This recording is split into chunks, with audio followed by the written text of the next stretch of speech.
Everyone thought the Wyoming incident was fake. A creepypasta.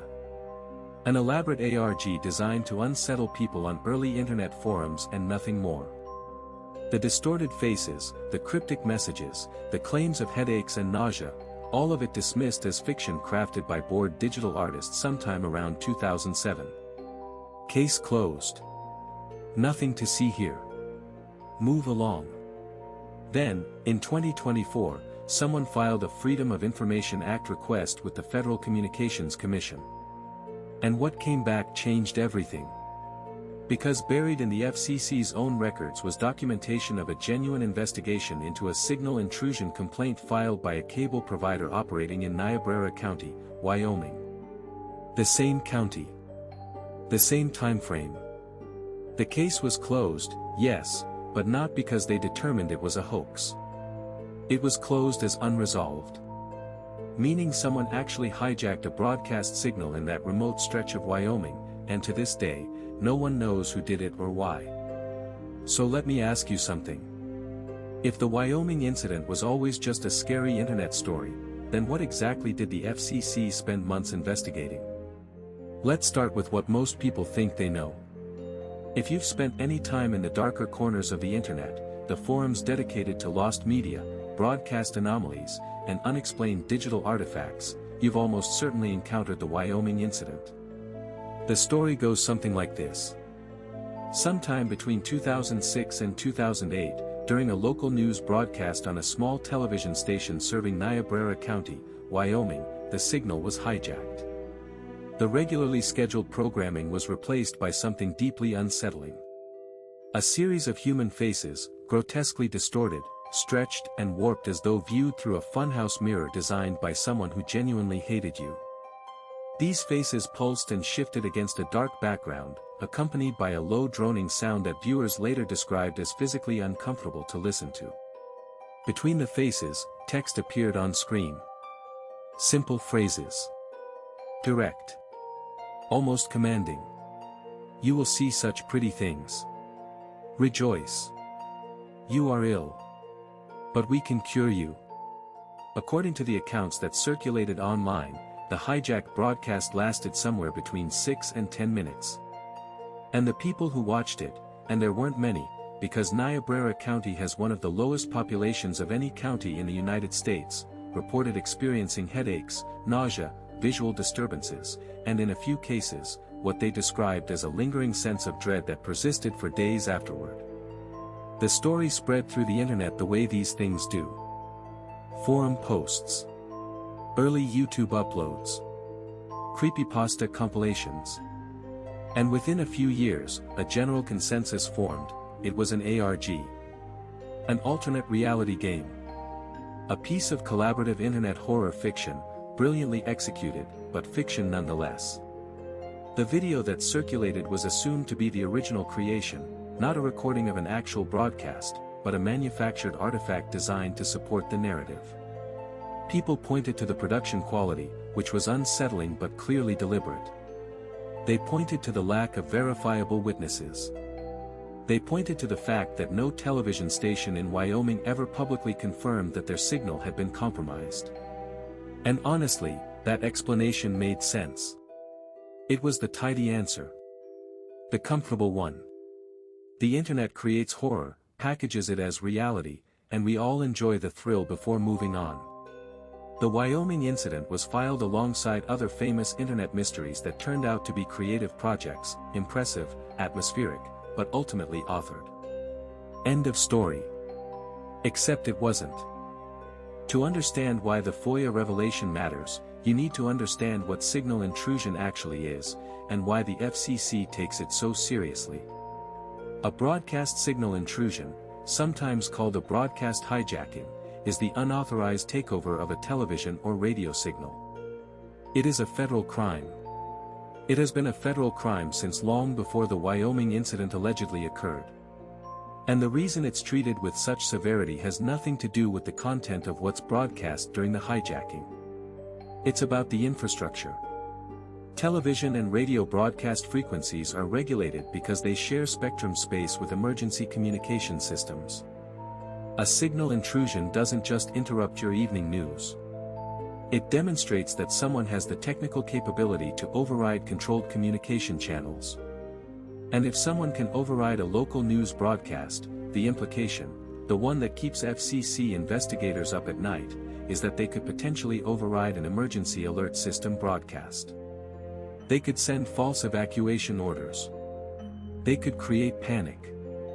They could, in a very real sense, weaponize the airwaves. This is why every signal intrusion complaint the FCC receives is investigated. Every single one. It doesn't matter if it happens in New York City or in a county with fewer than 3,000 residents. The complaint gets logged, an investigation is opened, and it doesn't close until either the perpetrator is identified or every available lead has been exhausted. Which brings us back to that FOIA request.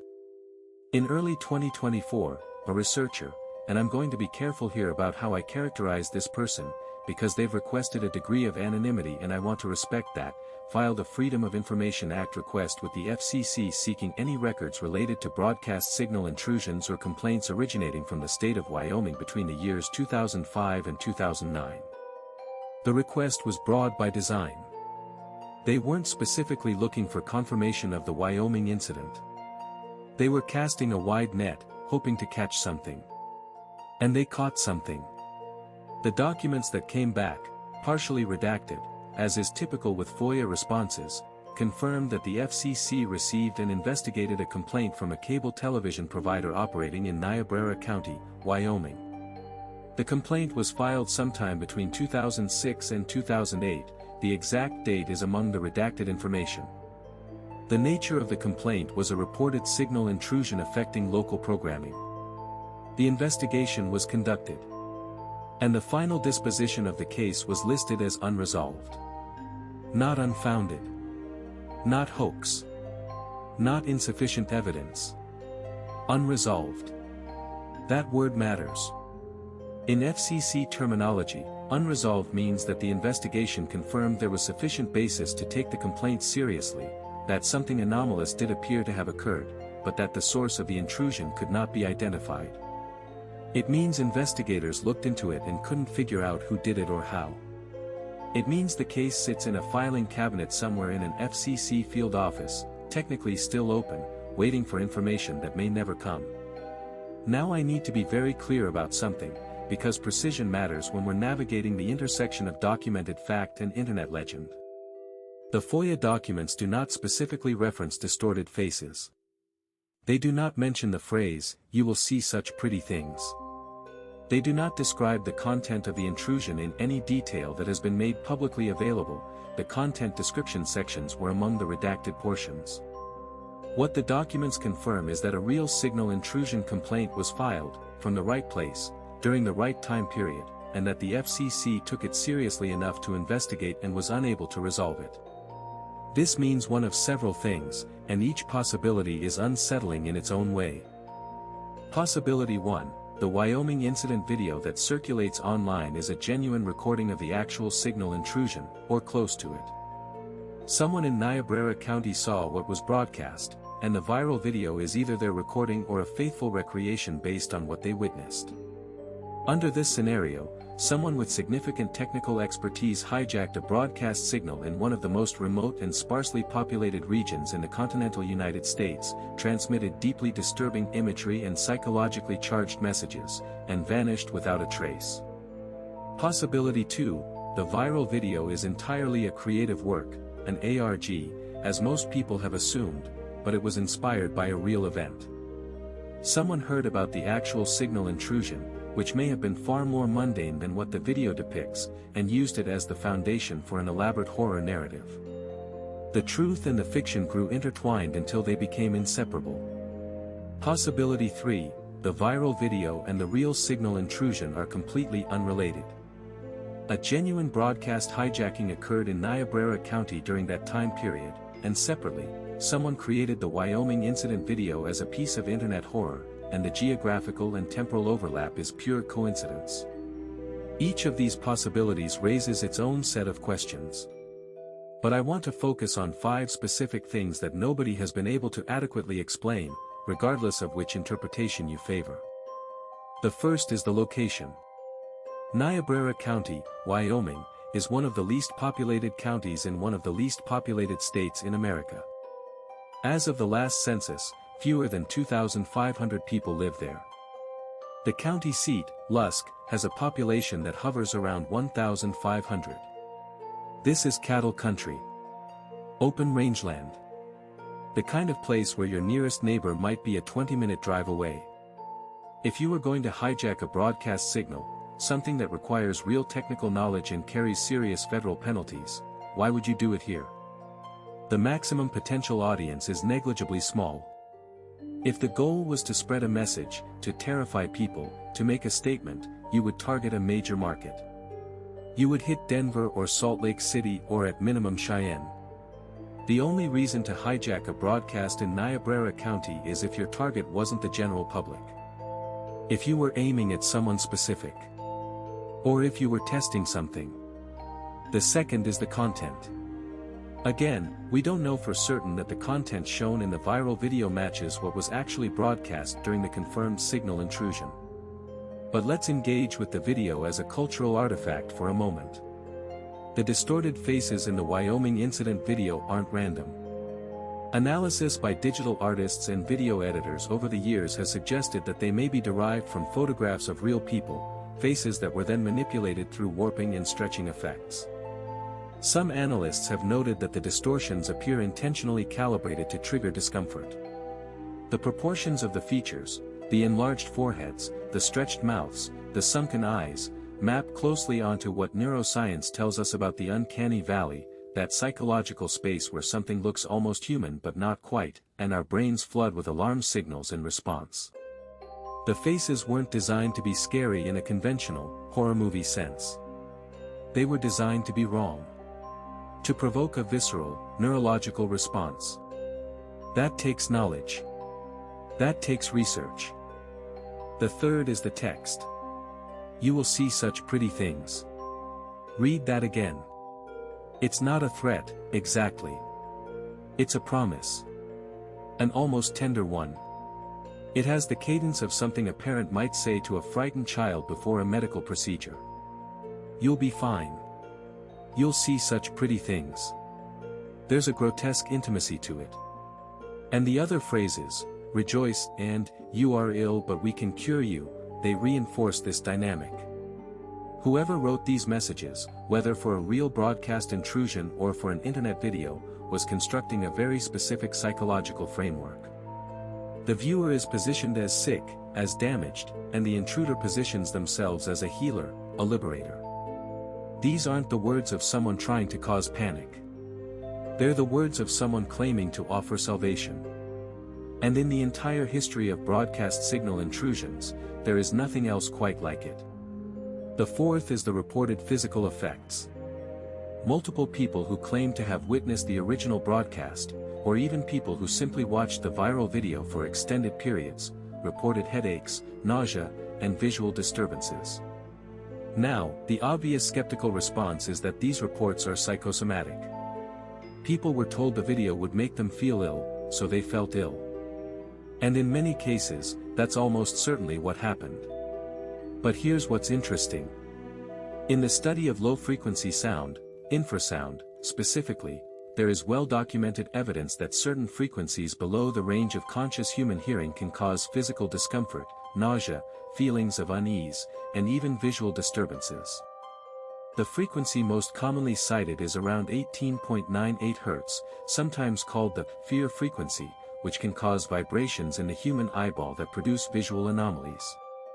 Several audio analysts who examined the soundtrack of the Wyoming incident video found that beneath the audible droning sound, there are low-frequency components that dip into the infrasonic range.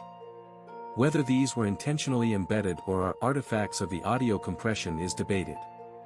But if they were intentional, it would suggest that whoever created this content had a sophisticated understanding of psychoacoustics, the study of how sound affects the human mind and body. The fifth is the timing. The period between 2006 and 2008 is significant for reasons that aren't immediately obvious. This was a transitional period in American broadcasting. The federally mandated switch from analog to digital television broadcasting was approaching. It would ultimately occur on June 12, 2009. In the years leading up to that switch, analog broadcast infrastructure was increasingly vulnerable. Resources were being diverted to digital transition planning. Some smaller stations and cable providers in rural areas were operating with aging equipment and reduced technical staff.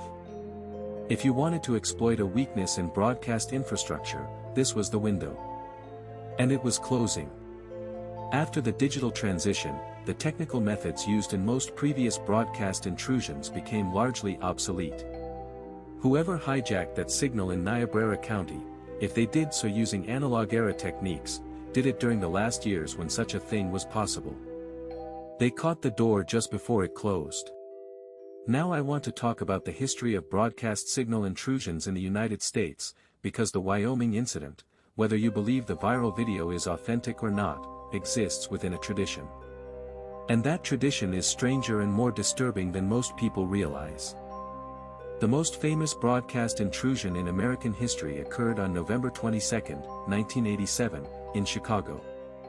During the 9 o'clock news on WGN-TV, the signal was briefly replaced by a figure wearing a max headroom mask, bobbing and swaying against a corrugated metal background.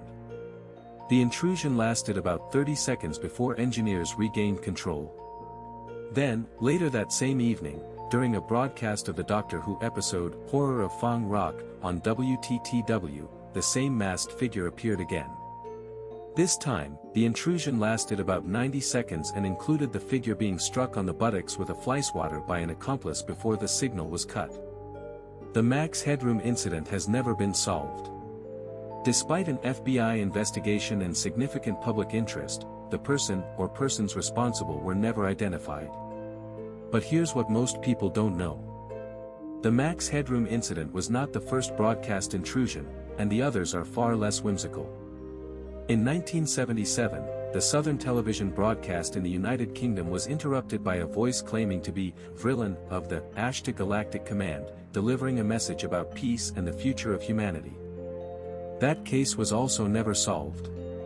In April 1986, the HBO signal was hijacked by a person identifying themselves as Captain Midnight, protesting HBO's scrambling of satellite signals. That case was solved, and the perpetrator turned out to be a satellite dish dealer in Florida. And there have been numerous smaller incidents throughout the years, many of which were investigated quietly and received little public attention. What connects all of these cases, the solved and the unsolved, is that they required a specific type of technical knowledge. You don't just walk up to a television tower and plug in a VHS tape. Signal intrusion requires understanding of broadcast frequencies, transmission power, antenna alignment, and timing. In some cases, it requires physical proximity to transmission equipment. In others, it can be done from a distance using a powerful enough transmitter aimed at the right frequency. The point is this: whoever does this knows what they're doing. They have training, equipment, and intent. And in a place like Niobrara County, Wyoming, vast, empty, with minimal law enforcement infrastructure and broadcast equipment that was likely aging and understaffed, someone with the right knowledge could have executed a signal intrusion with a relatively modest setup. A van with the right equipment, parked on a hillside with line of sight to the cable provider's receiving antenna, could theoretically override the incoming signal. Do it at night. Do it during a low viewership period.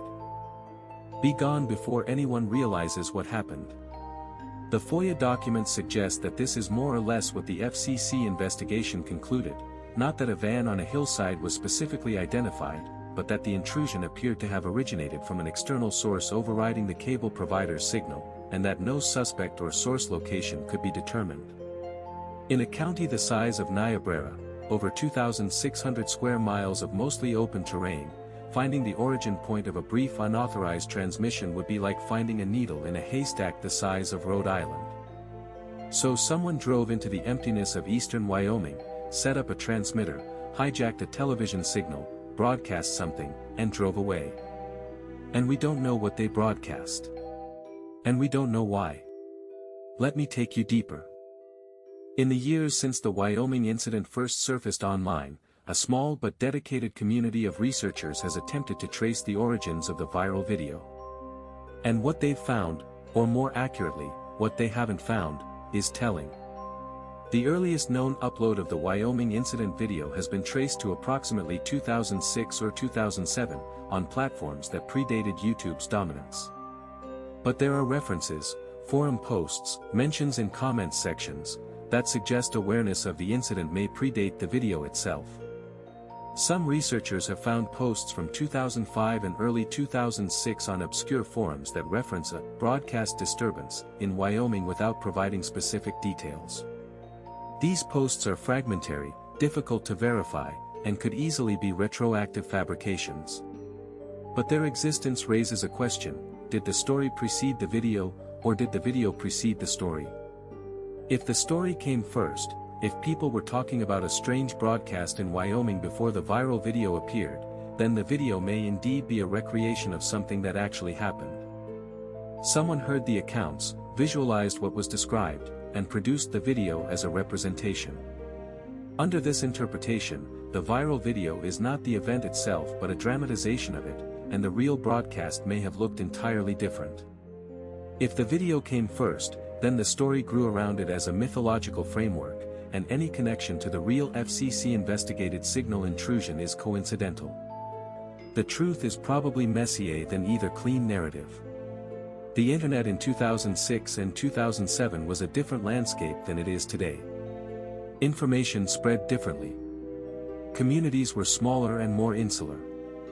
A real event in a tiny Wyoming county could easily have been discussed in a handful of forum threads, noticed by a creative individual, and transformed into something larger. The line between documentation and creation was already blurring. But there's one detail that has always bothered researchers, and it's one I haven't seen adequately addressed anywhere. The faces in the Wyoming incident video, the distorted, warped faces that form the centerpiece of the content, appear to be based on specific photographs. Not stock images. Not generated from scratch. Specific photographs of specific people. Over the years, attempts have been made to reverse engineer the distortions, to work backward from the warped images to the original faces. Some of these efforts have produced results that are, frankly, disturbing. Because the faces, when undistorted, appear to be those of ordinary people. Not actors. Not public figures. Ordinary people who look like they were photographed without their knowledge, or at least without the knowledge of how their images would be used. If the video is a creative work, an ARG, then using photographs of real people without their consent is ethically questionable but not unprecedented in internet horror. But if the video is connected to the real broadcast intrusion, then someone collected photographs of real people, distorted them into nightmarish parodies, and broadcast those images on television. And the people in those photographs may never have known. They may still not know.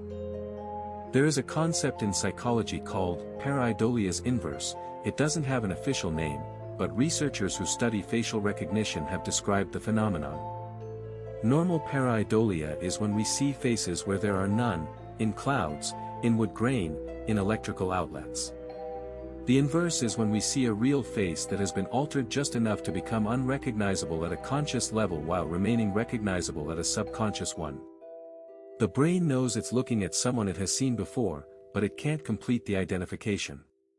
The result is a feeling of profound unease, a nagging sense that you should know who you're looking at but can't quite place them. Some analysts have suggested that this is exactly what the Wyoming incident faces were designed to trigger, not random discomfort, but targeted psychological disruption aimed at viewers who might recognize the source faces.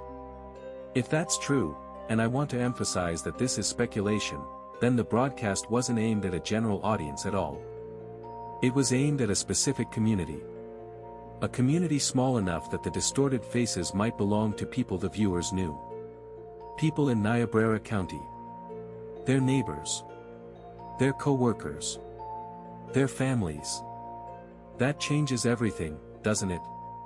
Because if this wasn't a random act of electronic vandalism or a creative experiment or a message to the masses, if this was targeted, personal, aimed at a few hundred people in a remote Wyoming county using the faces of people they knew, then we're not looking at a prank or an ARG or even a standard broadcast intrusion. We're looking at something that more closely resembles psychological warfare on a micro scale. Let me tell you about Niobrara County itself, because the setting is as much a character in this story as anything else.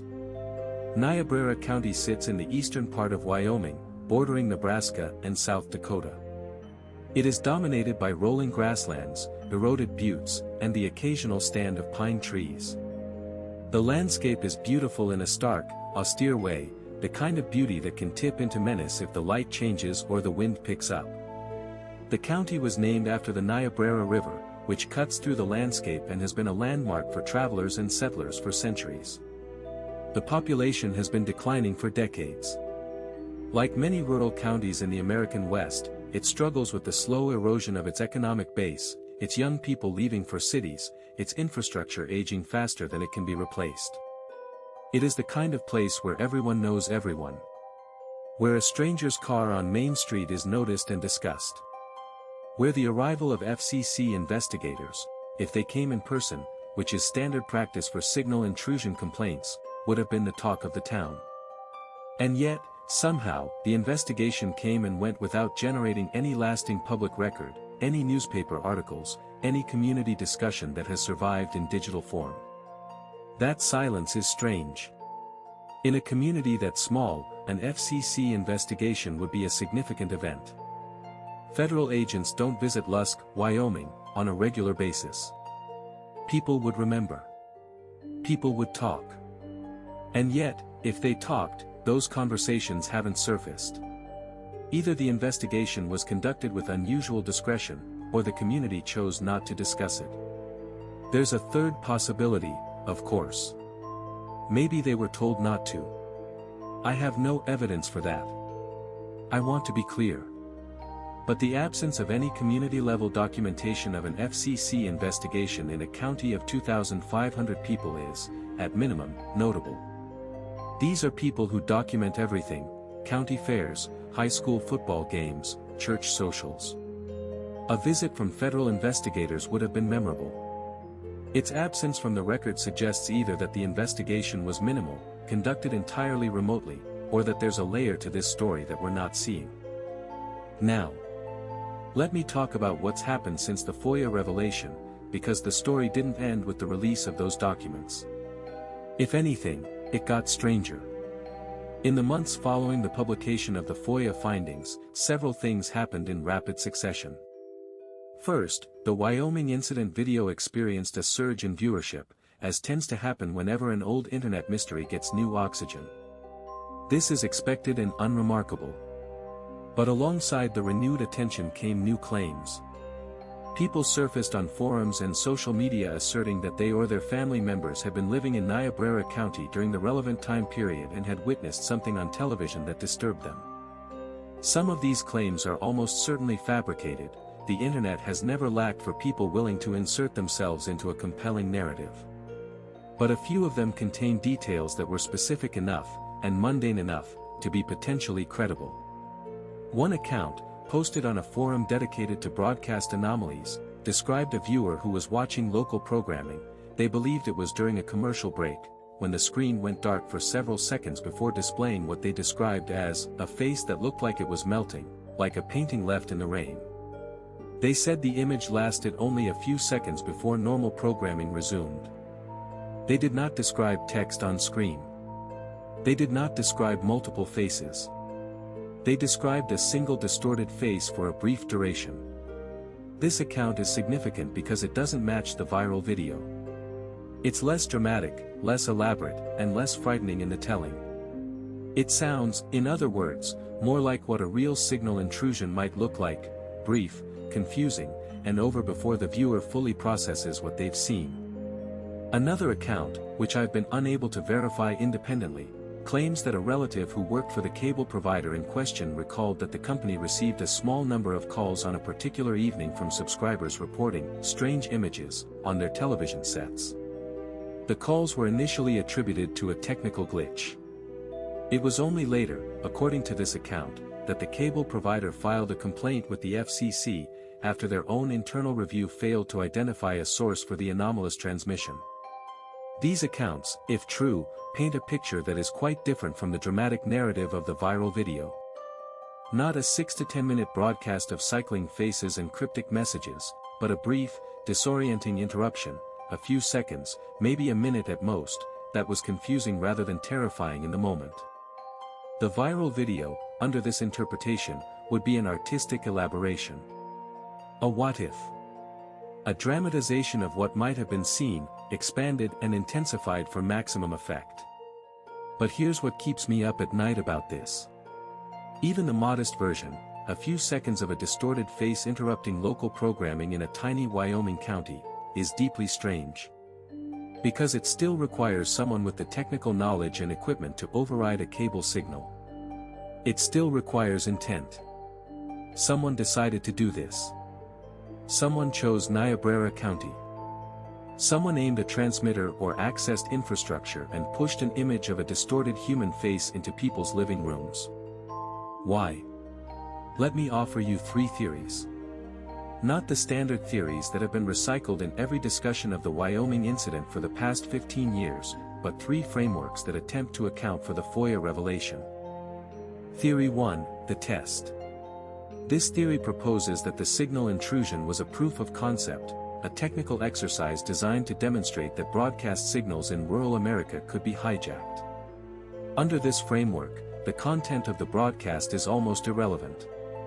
The distorted face, if that's what was transmitted, was simply a test pattern, something visually distinctive that would confirm to the operator that their transmission had successfully overridden the legitimate signal. The choice of Niobrara County would make sense under this theory. You would test in a low population area to minimize the chance of detection, minimize the number of witnesses, and minimize the severity of the legal consequences if caught. It's the broadcast equivalent of testing a weapon at a remote firing range. What disturbs me about this theory is the question it raises: if this was a test, what was the eventual intended target? And was it ever used? Theory 2, the message. This theory takes the content of the broadcast seriously and proposes that the signal intrusion was an act of communication aimed at a specific audience. The distorted faces, the unsettling text, these weren't random. They were chosen for their psychological impact on viewers who would see them. Under this framework, the broadcast was a form of intimidation or coercion, a way of saying, I can reach you. I can enter your home through your television. And I want you to see something that will stay with you. This theory is the most disturbing because it implies a personal motive, someone with a grievance or an agenda targeting a small community. And the fact that the FCC investigation was closed as unresolved means that if this was the intent, the person behind it was never held accountable. Their message was delivered, received, and never answered. Theory 3, the experiment. This is the theory that has gained the most traction since the FOIA revelation, and it's the one that I find most compelling, even though, or perhaps because, it's the most difficult to substantiate. This theory proposes that the signal intrusion was a psychological experiment. Someone, an individual, a group, maybe even an institutional actor, wanted to study the effects of unexpected, disturbing visual and auditory stimuli delivered through a trusted medium like television. The choice of a small, isolated community would be methodologically sound for such an experiment. Small sample size. Limited external variables. A population that could be monitored without attracting attention. The content of the broadcast, the distorted faces designed to trigger uncanny valley responses, the authoritative text positioning the viewer as ill and the broadcaster as healer, the potential infrasonic components in the audio, all of this is consistent with a deliberately designed psychological stimulus. I want to be extremely careful here. I am not claiming that this is what happened. I am not claiming that any government agency or research institution conducted psychological experiments on the residents of Niobrara County. What I am saying is that the design of the content, as represented in the viral video and consistent with the fragmentary witness accounts, displays a level of sophistication that is inconsistent with a simple prank and highly consistent with someone who understood psychological manipulation at a technical level. And if you think that's paranoid, if you think that the idea of unauthorized psychological experiments conducted on unwitting American citizens through broadcast media is too outlandish to take seriously, then I would direct you to the documented history of Cultra, Operation Mockingbird, and the dozens of other programs in which exactly this kind of thing was done. Not alleged. Documented. Confirmed by congressional investigation and declassified records. The United States government has a verified, admitted history of conducting psychological experiments on its own citizens without their knowledge or consent. That doesn't mean it happened in Niobrara County. But it means the framework exists. The precedent is there. Let me bring this back to the present. As of now, in late 2024 and into 2025, the Wyoming incident exists in a kind of epistemic limbo. The viral video remains unattributed, no one has ever credibly claimed authorship, which is unusual for ARGs and creative projects, where the creators typically reveal themselves eventually. The FOIA documents confirm a real signal intrusion in the right place and time. The FCC investigation remains unresolved. And new details continue to surface, each one adding complexity without providing resolution. There are people still working on this. The researcher who filed the original FOIA request has submitted follow-up requests seeking additional documents, including any technical analysis of the intrusion and any records of communication between the FCC and local law enforcement in Niobrara County. Those requests are pending. Others have been attempting to contact current and former residents of the county, with limited success. Rural communities are often wary of outsiders asking questions, and a community that may have been targeted by a broadcast intrusion would have even more reason for caution. I want to note something about the broader context of this investigation. We are living in a moment when trust in institutions and media is at a historic low. When people feel surveilled, manipulated, and powerless. The Wyoming incident, whether you view it as a real event, a creative work, or something in between, resonates because it speaks to a fundamental anxiety, the fear that the technology in our homes, the screens we trust to inform and entertain us, could be turned against us. That someone could reach through the screen and into our minds. That the line between the broadcast and the viewer is more permeable than we want to believe. And maybe that's the most unsettling thing about all of this. Not the distorted faces. Not the cryptic messages. Not even the confirmed FCC investigation. It's the fact that in 2006 or 2007, in a remote county in Wyoming, someone demonstrated that this fear is not irrational. Someone actually did it. They reached through the screen. And we still don't know who, or what they wanted, or whether they ever stopped. The video that circulates online, the one with the cycling faces and the droning sound and the text that promises you'll see such pretty things, may or may not be a faithful representation of what actually happened. But the FOIA documents confirm that something happened. A signal was hijacked. A complaint was filed. An investigation was opened and never resolved. Those are facts, preserved in federal records. And somewhere, presumably, is the person who did it. Or the people. They may be reading this right now. They may have watched discussions of their work multiply across the internet for nearly 2 decades, knowing that the truth is something no one has guessed. Or maybe the truth is simpler than any theory. Maybe it was a bored engineer with access to the right equipment and a dark sense of humor. Maybe it was a teenager with more technical skill than judgment. Maybe it was exactly the kind of meaningless, inexplicable act that defies narrative because life is not a story and not everything has a satisfying explanation. But I keep coming back to those words. You will see such pretty things. There's a tenderness there that unsettles me more than any explicit threat could. A threat is straightforward. It establishes a clear relationship, predator and prey, aggressor and victim. But a promise of beauty delivered through a distorted face on a hijacked television signal in the middle of the Wyoming night, that's something else entirely. That's someone who believes they're giving you a gift. And there is nothing more frightening than someone who hurts you and genuinely believes they're helping. The faces are still out there, somewhere in the digital architecture of the internet, cycling through their distortions for anyone who seeks them out. The drone still hums beneath the audio. And in Niobrara County, where the wind moves across the grassland and the population dwindles a little more each year, the televisions sit in living rooms like windows that once, briefly, opened onto something that shouldn't have been there. The FCC file is closed. Unresolved. A bureaucratic acknowledgement that something happened and no one could explain it. But files can be reopened. Investigations can be revisited. And sometimes, the truth surfaces not through official channels but through the slow, persistent work of people who refuse to accept that a mystery is meant to stay unsolved.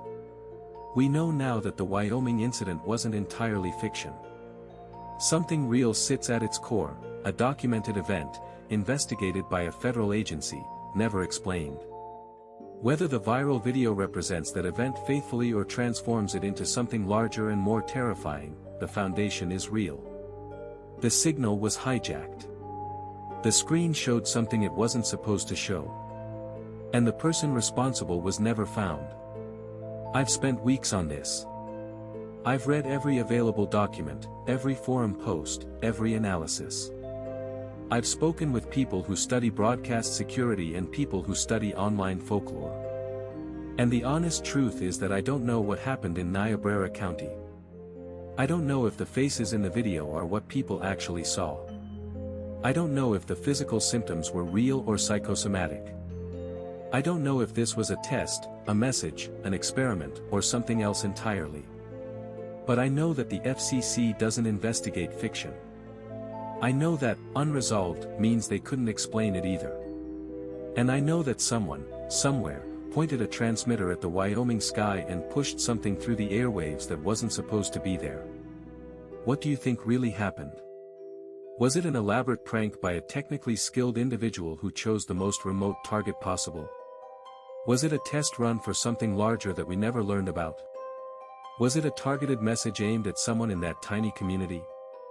Or is there an explanation that none of us have considered, something stranger and more specific than any theory so far?